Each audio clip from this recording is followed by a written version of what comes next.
The Texoma region, like most of the U.S., is currently experiencing a shortage of middle skills workers, which specifically impacts the advanced manufacturing sector. Through extensive work by Grayson College, area high schools, and local industry, our advanced manufacturing program is thriving in only its second full year.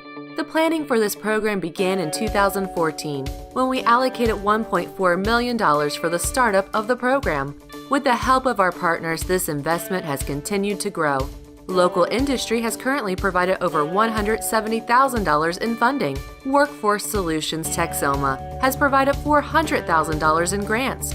The Sherman Economic Development Corporation and the Denison Development Alliance have contributed $200,000. In 3 short years, the program has grown to 86 students from 5 high schools. Being aware of the changing landscape of our area is vital to create a legacy of educational success. We are Grayson, we are community.